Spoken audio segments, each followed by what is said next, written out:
Hey, what's up, social media family? It's Chris, your favorite coach, your favorite host. If you don't have a favorite, why not start here? Let it be me. So I do these things once in a while and I come in contact with people I really enjoy talking to, and then I share it with the rest of the world.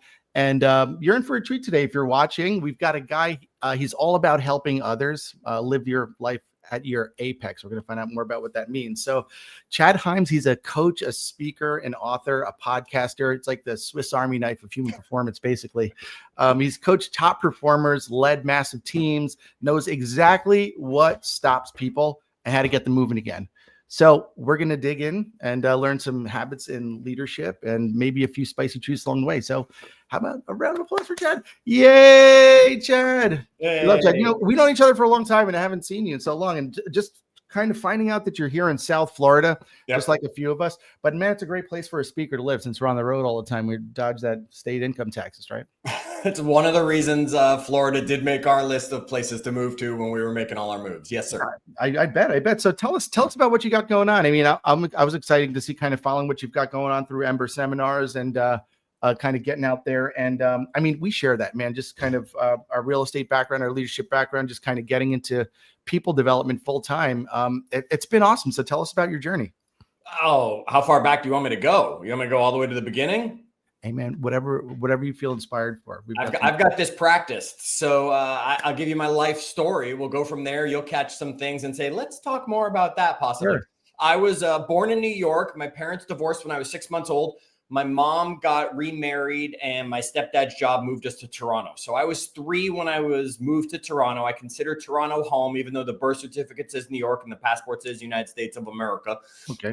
Lived in Toronto through all of my schooling years, got my education up there, met amazing people. I've got my high school friends that are still my best friends today, this many years later, even though we don't see each other very often. Had the opportunity to move from Toronto and go open a baseball school in Clearwater, Florida. So I moved down to Clearwater, Florida for a while, learned a lot of lessons opening a baseball school. One of my business partners taking all the money and taking off at one point was one of those big lessons. Tail between the leg, ran back up to Toronto to reset, recalibrate myself back into the restaurant business where I worked there before I got the opportunity to go work on cruise ships, following my passion, which was working in the theater. That's what I went to school before I dropped out from. I went and I worked on the cruise ship, sailed the Caribbean for 2 years, working behind the scenes in the entertainment world of cruise life. Met my first wife while we were there. We moved to Las Vegas together. That was the logical place. It was a cruise ship that just didn't go anywhere. If you go to Las Vegas, all those hotels. Got into the industry there, worked on the largest production show in the world with David Cassidy, Michael Crawford, Tommy Tune, Rick Springfield. David Cassidy opened his own Rat Pack show. He grabbed me, took me with him as the production manager. Through this time, my daughter came along. Life got a little crazy. And then I got out of the entertainment industry because my daughter had been born and I wanted a job that was regular hours, Chris. Those regular hours led me into real estate. Oh, boy. The most unregular hours of any industry that's out there, yet it taught me a lot of lessons which have helped me with those hours move forward. My first wife and I went different ways as my daughter was 2 or 3 years old. History bound to repeat itself, right? So my life and her life. Had the opportunity being alone, being the sole dad, the daytime dad, not just the weekend dad. I was the one who took her to school and got those days, worked like crazy over the weekends. Then my life fell apart. Bankruptcy hit when the market crashed in 07, 08 as I was leveraged to the hilt, not knowing a lot of smart lessons at the time. Bankruptcy, weight gain as I became the largest I ever became at that point. We can definitely dive into all that story. Relational disaster. I got into a relationship with a woman that was basically punishing myself. And the only way to reset from all that, Chris, was to leave Las Vegas. And not like what's his name did in the movies, not like Nick did in the movies. I a little differently. Moved to Bellingham, Washington. My daughter chose that location. I had an opportunity in Tampa and an opportunity in Bellingham. I got to go work with my friend Ben Kinney up there, helped build a lot of stuff with Ben before I then met my now wife, Nita, while we were up there. I got an opportunity to move to Georgia to help run the Southeast region of Keller Williams at that time. Got really into the leadership piece of it and helping everybody grow and develop. From there, I said to my wife, that's it. I'm coaching. I'm not working for anybody anymore. I'm doing this the way I want to do it. She said, do we have to be in Atlanta for that? And I said, no. She moved us back to Washington. We went there for a while. She then said, wait a minute, I don't like Washington. I remember why we left. We moved back to Atlanta, ended up in a different part of Atlanta, which we didn't like as much. And now we are in Florida. And Chris, one more move coming in my life, and that is Italy. We're working on the visa right now. There you go. There's my life story all summed up. We're good. We're done, right? So, I mean, it was so much catching up because, I mean, I was like, okay, then you got to Bellingham, Washington. That's when I met you. You were in the KW world. I think we were just, you were just transitioning out of the team leader role and, helping Ben build that other stuff. And I didn't know you had an entertainment background. That makes sense. Me too. So, and I still have an entertainment company now, but that's a lot of fun. Yes. So all this stuff, and I love that you shared a lot of your pain, the things that you went through. I mean, I guess because sometimes in this world, in this work, we get so involved with it for ourselves, and then we have to share it with other people. But you're kind of always in the work. I mean, is that what led you up to here? Having you talk a lot about Apex, and I mean, what's that mean to you? And how do you know if someone? How does someone know if they're operating below it? They probably almost always are. Yeah, right. Because even if they do reach the top of any mountain, Chris, as you know, when you reach the top of that mountain and you get that beautiful view, you realize, hey, look, there's a bigger mountain over there I should go climb next. So to me, the apex was the concept of, there's multiple heights. I'll tell you, I wrote the book during COVID. Achieve Your Apex is what you're referring to. I wrote it during COVID because as a speaker, I couldn't get out there. I couldn't teach. I couldn't speak. So I put it on paper for everybody. And the idea came to me. I've had a book in my head for years, as so many do. The idea came to me when I was walking one day during COVID, because where we were in Washington State, we were basically Canada. Like we could see Canada from where we were. And I was out for a walk, and Whistler and Blackcomb Mountain were off in the distance as I was walking. And a family of eagles, bald eagles, just flew low buzz over me, flying by. And all of a sudden, I saw the apex of the mountain, and I saw the apex of the predator list there, where an eagle sits at top of it.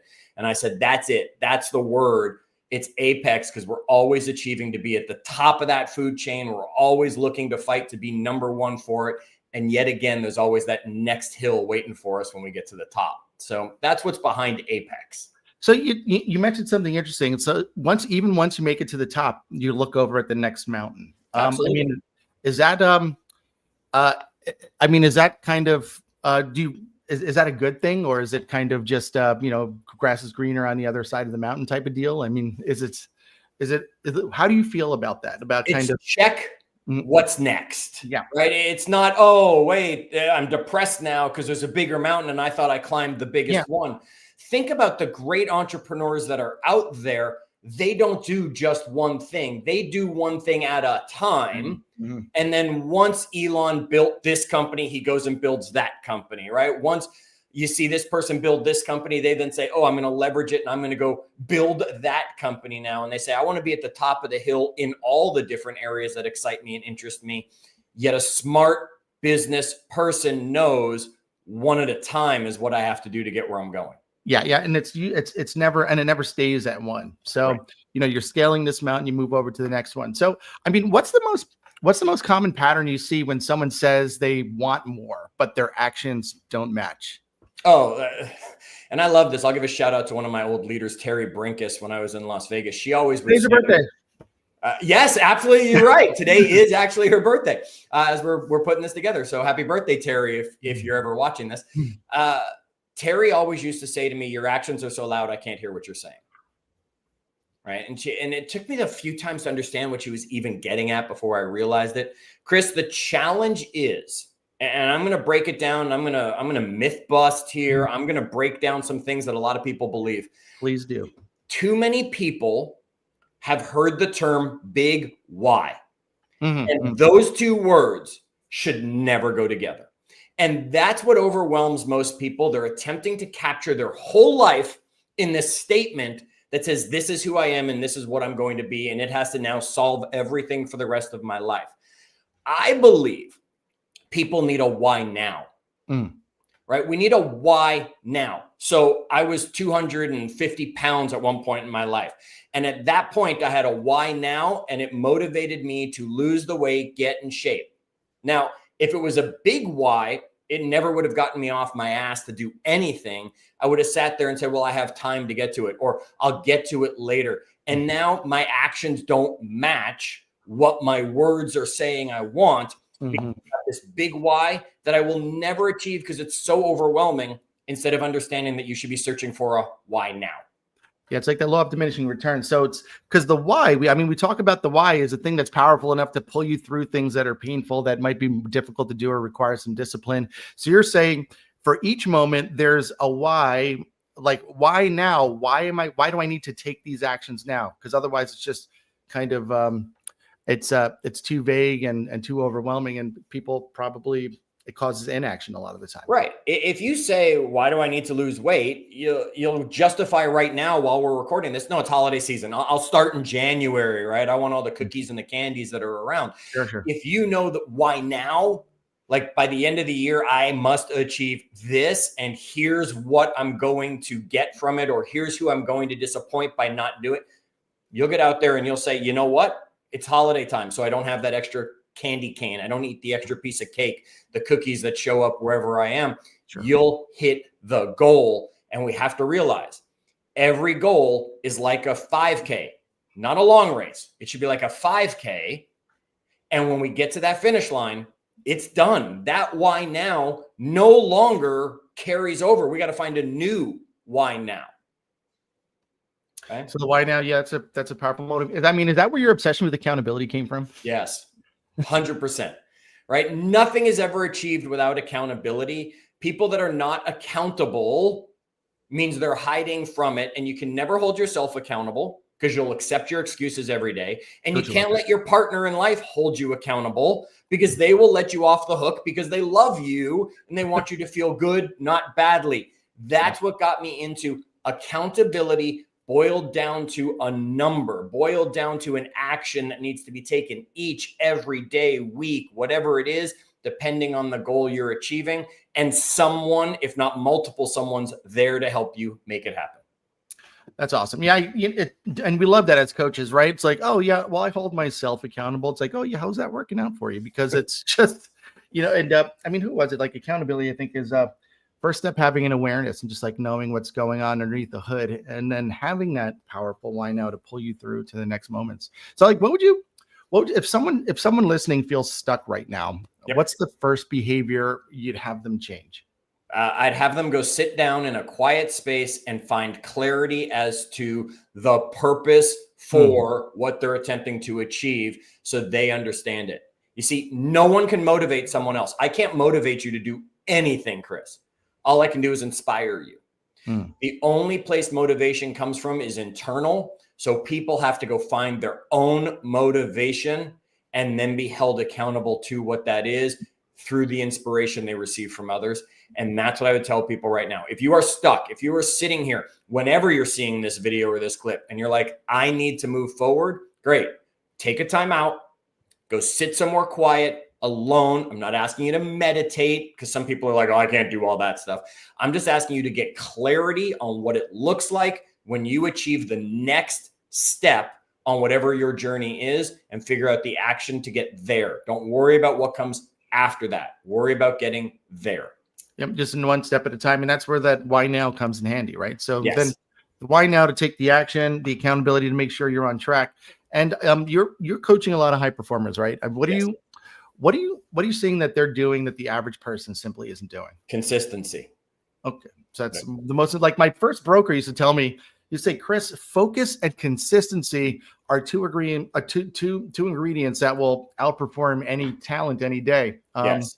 And because that's what you tell me, he's like, hey man, you're real talented, but you're inconsistent. And time on task will outperform talent every time, right? Whatever that quote actually is that's out there. Mm-hmm. If you can be consistent, you don't have to go to the gym like Schwarzenegger and start lifting like he lifted. The thing that made him as big as he was he did it every single day, right? So go to the gym every single day, even if it's short sessions, even if it's light sessions, because before you know it, the sessions will become a little longer. The weights will become a little bit heavier. Just get in there and make 10 calls a day. Then it'll become 11 and 12. And before you know it, you're doing 30 calls a day or whatever that is for you. It's consistent action. How many times do you go grab the recipe book because you're going to make grandma's whatever for the holiday, and you have to follow the steps because you've only done it once a year? You don't remember how it's done. Yet if you're doing it every day, it just becomes easy, second nature, and it starts to fit and make you who you are. That's right. So what's accountability look like for you? Who helped before you were accountability guy? Who was holding you accountable? Before I understood how powerful accountability was, Terry Brinkus, right? I will go back to Terry Brinkus. She always understood and said, I don't care that you made 19 calls today. It's 20, right? Go make, that's what you told me you were going to do. Go do it, right? And she's the one who really broke into me a lot of that. I found it in other areas, of course, but she'd probably be the one who was the tough love when it came to that. Now, my dad did it my whole life growing up. I just didn't realize what he was doing when he was holding me accountable back then. It's not until I was able to grow up, understand it, and look back and be like, oh, now I get why dad was doing that. And now I understand why dad did that to me, because he brought accountability to me. I just didn't know what I was getting. Yeah, hindsight's always 20/20, right? Yes. You're like, hey, I'm glad I had these people in my life, and people see things in us that we don't see in ourselves. So you have this journey. What made you decide to just want to just get into helping people with these ideas full time? I mean, what was it? It's a few different things that all converge. So mom was a teacher. So I grew up in a household where mom was teaching, right? So she was helping kids every day when it came to it. It was my summer jobs of working at a baseball camp, helping kids learn to play baseball better when they were young so that they could have the experience they wanted.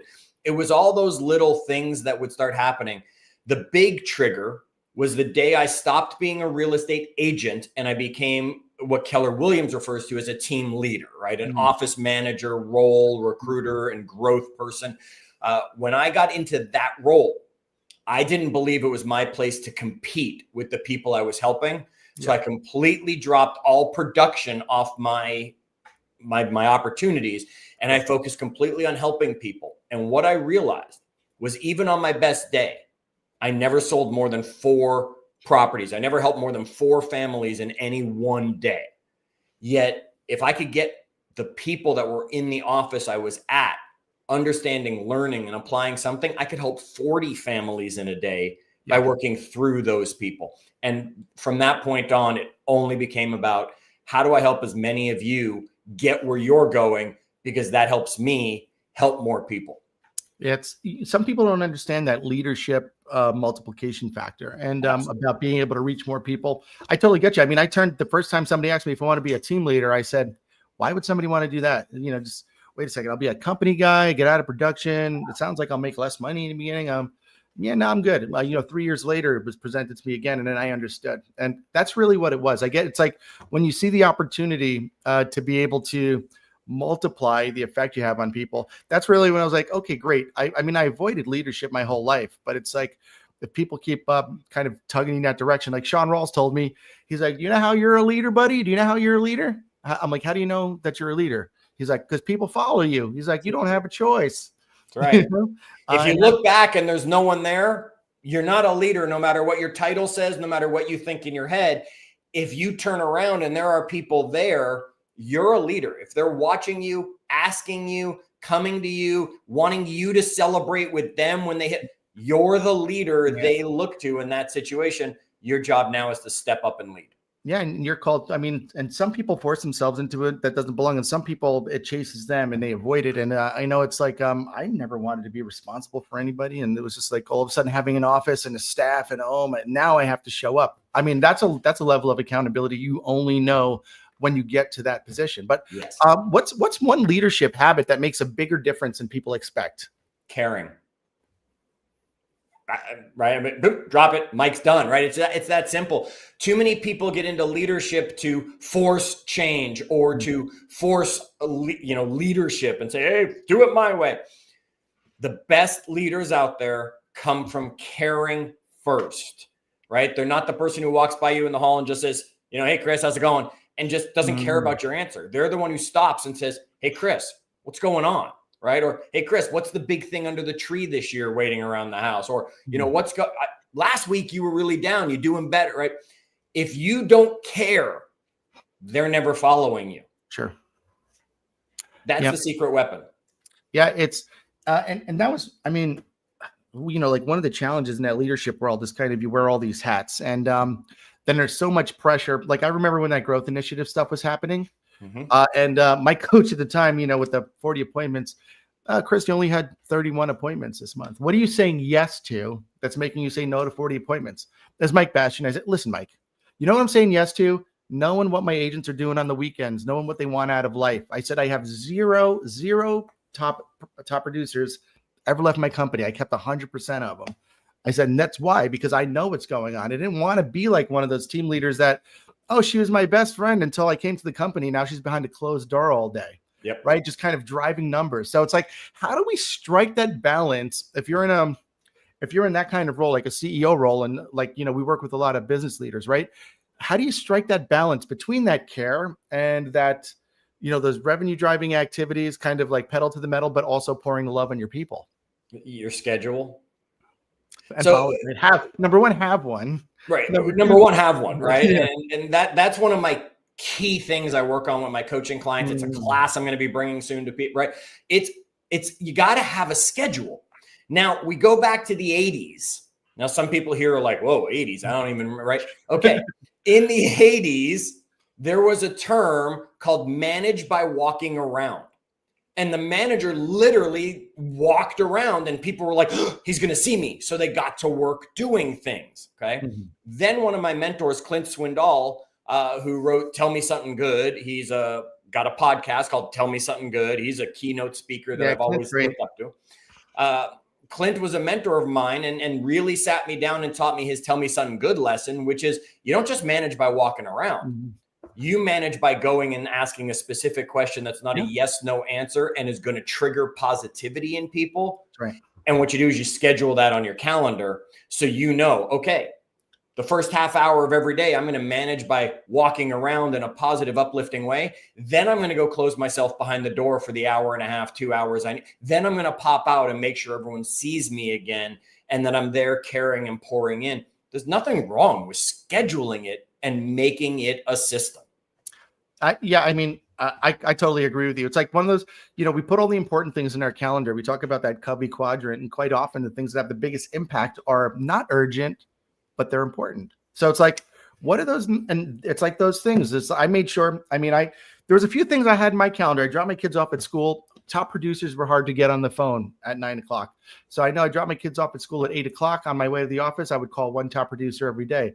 I would get to the office. I would make some rounds with the early people, sit down with them.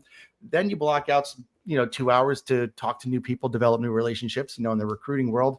And then I always wanted to make sure that I blocked some time, had some office time to be able to sit with people, be easily accessible. But knowing what is going on in people's worlds beyond the world that you're in, I never wanted to be blindsided by a staff member, somebody saying, I'm going to leave because I always wanted to open up a restaurant and now my dream is coming true. I had no idea you wanted to open up a restaurant. Right.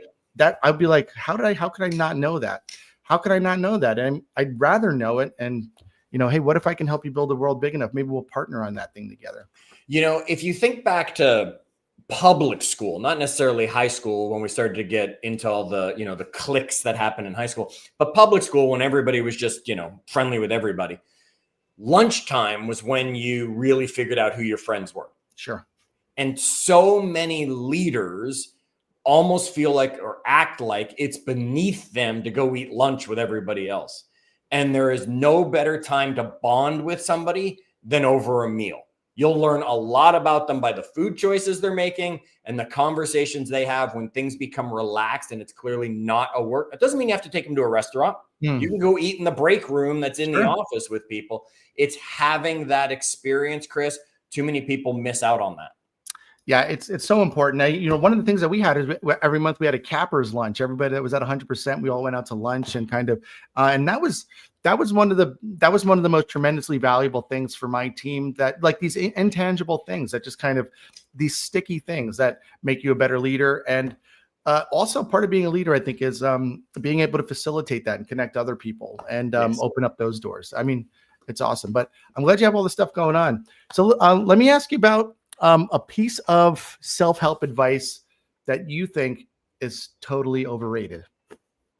Okay, I got to think on this one for a second. So one of those self-help things that everybody's running around telling everybody to do that's completely overrated. Wow. Okay, here you go. Reading. There are so many people that are going to proudly post on social media all the books I read this year, right? And they're going to post me a list of 50 books or something. And I'm going to say, tell me one thing you've implemented from every book. And they're not going to have anything. They're just going to say, well, but I read them all. I don't care that you read them all. I'd prefer you pick 4 books a year, 1 each quarter, and you take the time to truly say, I've picked this book.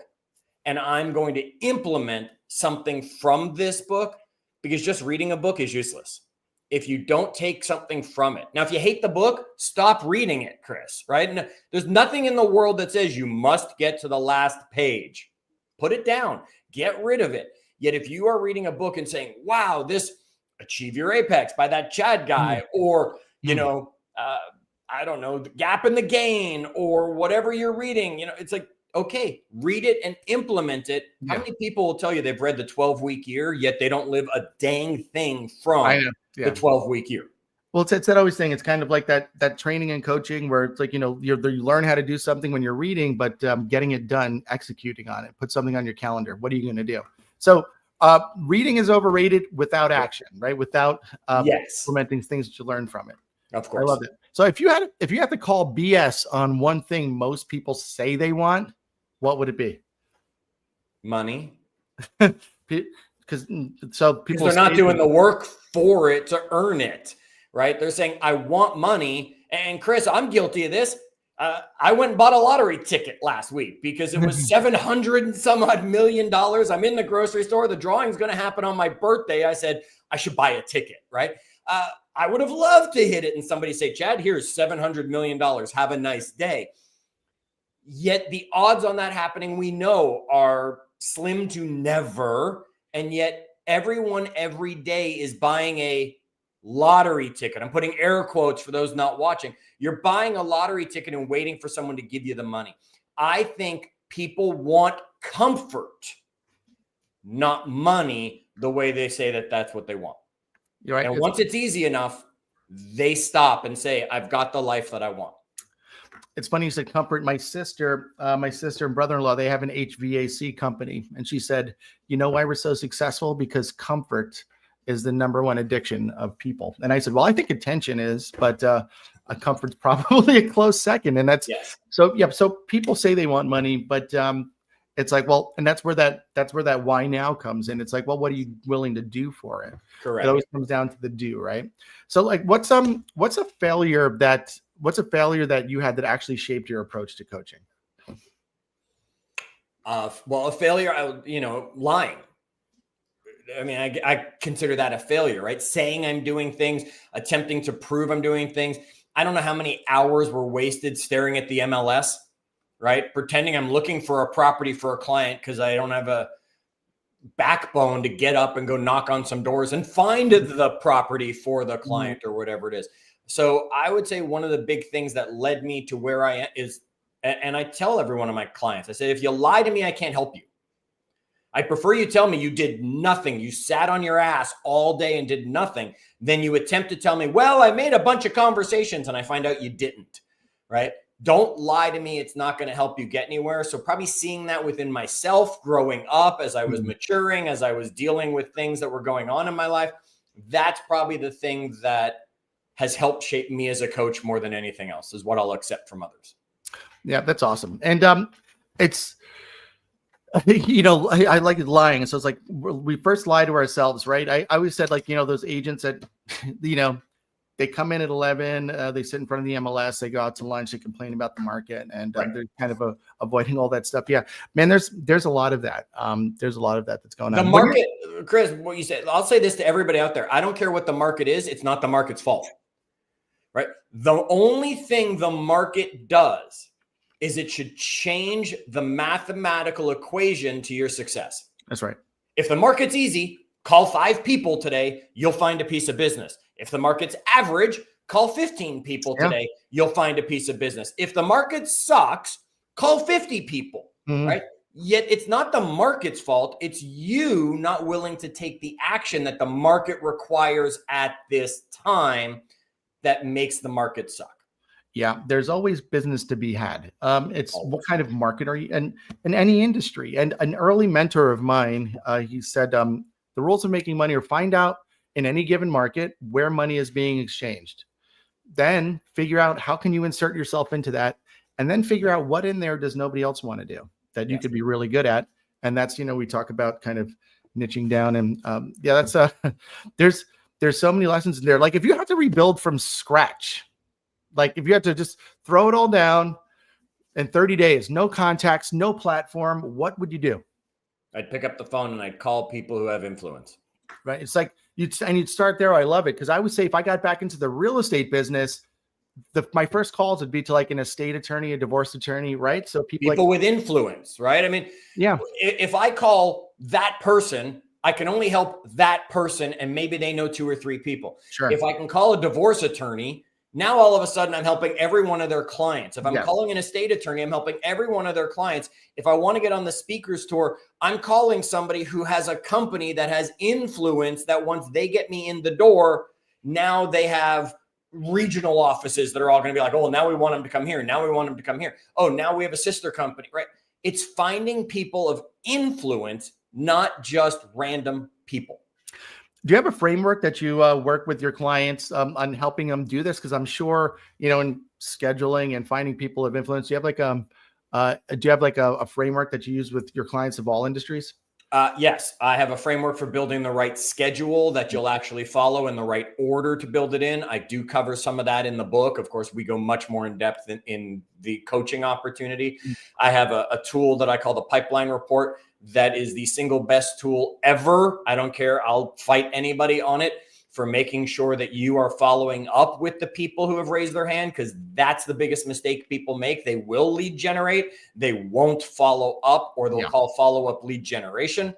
And I have built those tools. And those are the 2 things I keep bringing my clients back to again and again, because the basics is what works, not the shiny new object. I know I always have, me and a buddy of mine, we have a seminar that we do called the new stuff. And it's funny because people are always asking, when are you going to teach us the new stuff?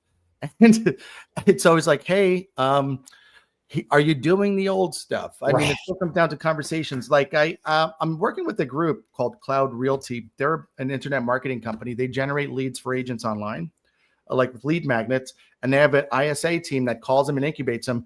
And they called me and they said, hey, our agents have terrible conversion ratios and they're terrible at following up. Can you come in and do a class in that? So it was interesting to come in and do something on grassroots lead generation, talking to people, talking about NLP. How do you connect with people, following up? And it was like foreign concepts to these folks that are just getting leads delivered into their inbox. And they're like, all these leads are soft. Listen, man. What is your sales cycle on an internet lead? Do you even know? Do you even know that on average for you, maybe it's 8 months from when the lead comes into when they convert? Do you know those numbers? Are you following up? Right? When Ben and I built the Internet Marketing Specialist designation, the IMSD program that we taught everybody, it was 18 months was average turnaround time on an internet lead, folks. And you're thinking, oh, they should buy tomorrow. They're not. I've been looking at places in Italy for 3 years, and I'm still a year away before the visa lets me go live there, much less actually go buy a house. I'll tell you, though, the realtor we connected with every 2 or 3 months just pops in. She's doing follow-up.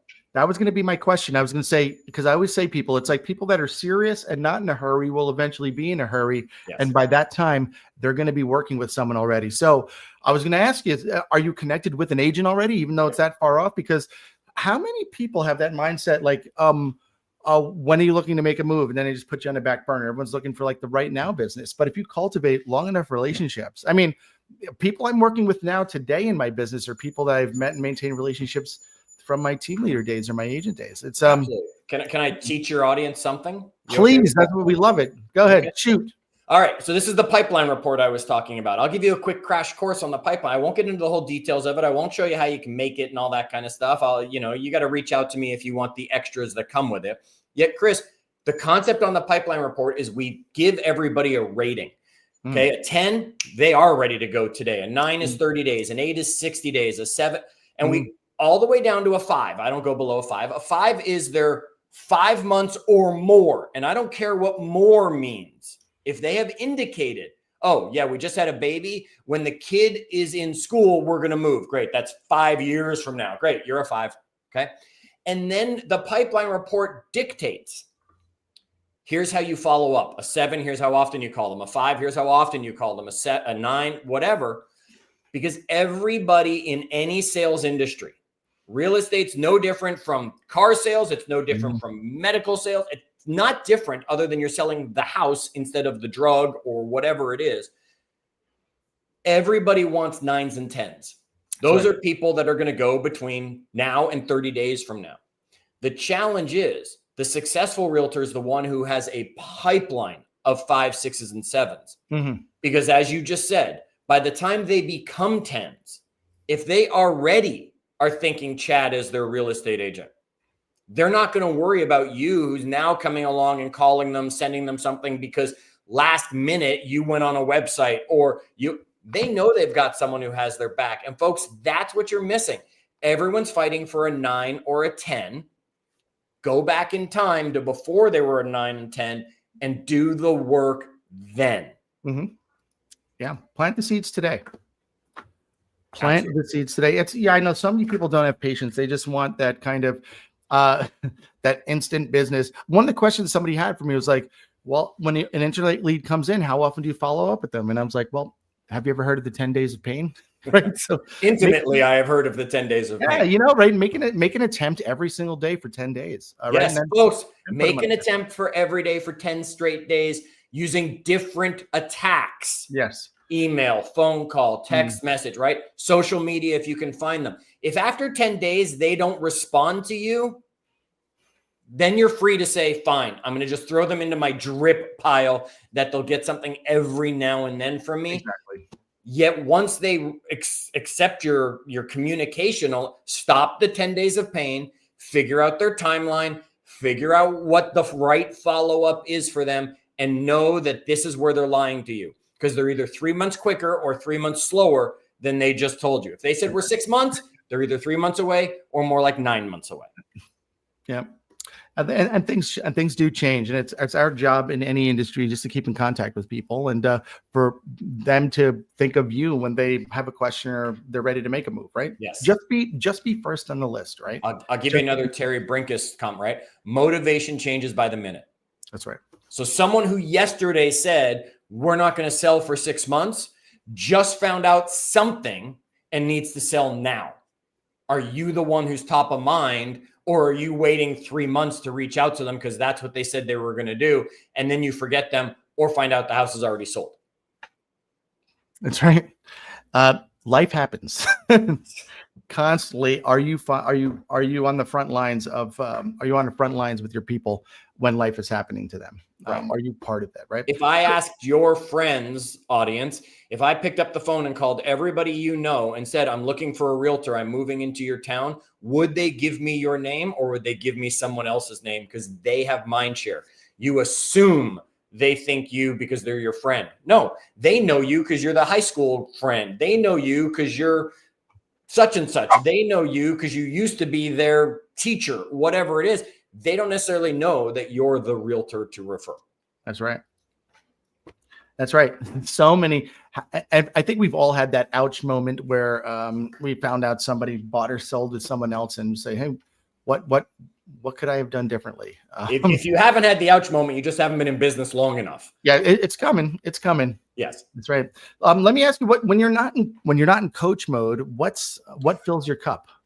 I don't know that I'm ever not in coach mode because I'll Oh, have yeah, a conversation with my wife and she'll say, "Stop coaching me." right. What fills my cup? It's just personal development.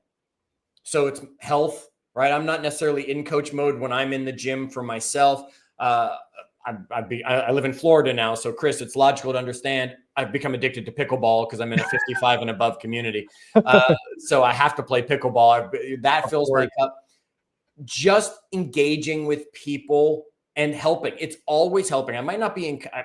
Like I said, I can't turn off coach mode. I'll go to the pickleball court and be playing with someone, and they'll turn to me and they'll say, "What did I do?" Right now, well, if you'd done this or if you'd done that, or I don't know that it ever turns off. Honestly, It doesn't that's what really. fills my. We all have that same problem, right? It's just kind of and then coaching is a permission. So it's yeah, I get it too. Are you coaching me right now? No. Why? Because did that question Why was would that you think question that? did that question get you moving? What happened? But on the subject of fill your cup, I was telling this story the other day to my daughter. I don't know if you remember, years back, you came to visit us in Jackson Heights and you were ordering a coffee. And you're like a coffee head. I know people from Washington, and your coffee order was so specific. I was like telling my daughter, and I forgot exactly what the order is, but I was like, it was 192 degrees. You knew exactly 190-degree chai latte, non-fat milk, no foam, no water, put in a double cup. Everyone knows their Starbucks order like that. So come on.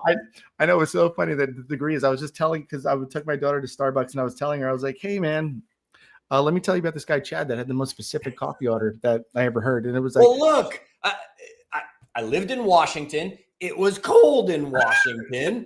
And sure, if you just said extra hot, it was like 175 degrees. And after the first sip, when you walk outside, it got cold. that's right. I don't know how many people, this is what's interesting about my order. And I don't go to Starbucks very often anymore. Yet here's what's interesting. When I say 190 degrees, probably 75% of Starbucks baristas don't actually know that the machine can go that high. They just flip it to extra hot, which stops at 175, and say, no, it doesn't go any hotter. And I have to teach the Starbucks employees how to actually use the machine themselves to get my drink because they don't learn it. They don't care that whatever it is. That's where customer service has gone today, down the toilet, when the customer has to teach you how to do something that you should know how to do. Oh, it's crazy. It blows my mind. I love nothing more. Like I'm so obsessed with hospitality and the service industry, and I have a restaurant background. I now have we have a social club, an entertainment company, and I'm noticing with the customer service, it's like you walk up to a counter sometimes, and someone's just annoyed that you're there, and it's like a customer, and it's like, couldn't you have just bought it online? Why are you here? Right. I know, really, right? It's like it's not having knowledge is one thing, and then but not even bringing a sense of joy to what you're doing and of giving back. It's a weird thing. It's like, Yes. I'm sorry, am I annoying you? Somebody posted on social media. I saw the other day. I think it might have been Jeff Talbot, who I follow. He's great. I think it was Jeff who asked, when did Black Friday stop becoming Black Friday? All right. It used to be an event, Black Friday. And he said, and don't tell me it's when Amazon started, right? Because Amazon was around before Black Friday really fell apart. My answer was when customer service went in the crapper, right? I mean, I have no interest to go to the store to deal with the person that does not want me there. They just want the paycheck when I could just click it on the phone and say, I don't want to deal with that person anymore. And when they start hiring customer service centered people, I will go back into the store as quickly as anybody would and stop using Amazon to purchase my products. Sure. Have you had a great customer service experience? Right. Yes. Lately? Last week. Where it was at a restaurant. Mm-hmm. Right. And my wife and I used to go to a restaurant, Kalut's. It's up near you as well. It's right here. Yeah, we got one. Mm-hmm. We have one down here by us, and we really like the one on the water. We pull up there on the boat. It's in on the water. We take a boat out of Pompano, and there you go. So that's where we were the other day. The last 2 times we went, service had been really poor. And we were hesitant to go back, yet we were really craving their burger. We went back. The server was outstanding, right? When we said, no, that's not what, he didn't push on anything. When it came up in conversation that it was like my birthday the next day or the later this week, I don't remember when we were actually there. we didn't order dessert because we had dessert waiting at home for us. Yet here he came anyway with at least a scoop of ice cream with the candle on it to make sure that, I felt celebrated, to make sure I felt special. He was there making sure everything was taken care of. When we asked for something, it came back right away, not like servers who say, oh yeah, then I forgot the ketchup and you've already eaten all your fries. Whatever. He went above and beyond. And when I get above and beyond, the tip reflects it. Of course, yeah. And the manager gets told, because too often they only hear complaints. Yeah. And I can't stand going to play. I went to a restaurant last night where literally you scan the QR code, you order it on your phone, a robot brings it to you. Like they've got this robot that they punch in whatever table. It drives to you. You're watching the staff. They're right there. They couldn't carry it 4 steps. They had to put it on the robot. When it asks for gratuity, you're like, you didn't do anything. Right? Why is everybody turned this into a tip environment? We are not. Right? Tips are earned, not expected. Yes. All right, I'm off that soapbox. It's become that, hasn't it? Yes. It's just like and not to say, and you feel like you're getting old. Sometimes the younger generation, there's just kind of this sense of entitlement where it's, I showed up today and I served you, so I'm entitled to 20%, and that's why the more experienced and I'll say elder realtors are still kicking your ass. That's right. Right? Because they're not showing up entitled and saying, well, I came in the office. Someone should call me for business. You're right. No, they're doing the work. They're doing the job. You're sitting there entitled, waiting for all your friends and family to tell everybody about you. Meanwhile, all they think of you is the annoying cousin or whatever it is. They're not thinking about you when it comes to real estate. Right. Do your job. It's a small request, but you get it right. So that's so Chad, what am I not asking you? What do you got going on that people can plug into right now? And we can put any links, as we drip these things out, we put the links in the comments there. So what do you got going on, or what am I not asking you that people can plug into right now? Ooh, let's see. I'm about to launch my first ever group coaching exclusive, limited. It's 12 people maximum. It's going to be for the first quarter of 2026. So if you're watching this right now and you want to know about it, if there's even space by the time you see it, I'll tell them all they got to do is text the word reboot to 59559. Okay. So text the word reboot to 59559. If you're ready to get into a group coaching with a guy that you just heard from, the kind of stuff that's coming from me, first quarter commitment only. That's it. We're going to I'm going to put it in the comments here. What is it? Text reboot to 59559. 559. If they're interested in group coaching, right? Yeah, if they're interested in a first quarter 2026 group coaching, if I get enough people, I'll do a second session, but I'm keeping it to 12 people maximum so that we really truly can focus on each person in there. And it's not just 100 people who are just hearing me ramble and calling it group coaching. That's not group coaching. Yeah, I had a group. You had the group coaching, same thing, where it's kind of here we go. Boom, there we are. Yeah, so it's I just put it out there on YouTube and Facebook. Good deal.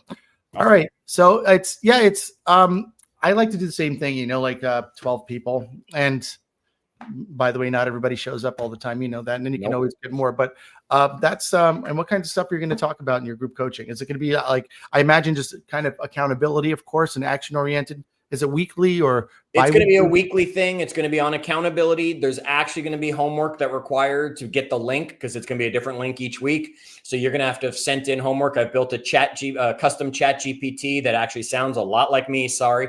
And is accountability, right? Every day that you're punching in your numbers and it's tracking it, and you're going to have to send it in. So if you're someone who's going to hide from accountability, don't text. Take that back before you hit send. If you want accountability and say, look, even if I did 0, I'm going to admit it. I'm not going to lie, like Chad said earlier, yet I'm going to just shoot that in. I'm going to have accountability and get better at it. This is going to be the thing that'll transform 2026 for people. I'm going to be teaching a calendaring class in January. It's going to be an online class, 100 people. That one I'm going to be doing soon. They'll be able to get information on it. I send a message every Wednesday. Here's an easy one if they want it. Same number, 59559. This time text the word wisdom.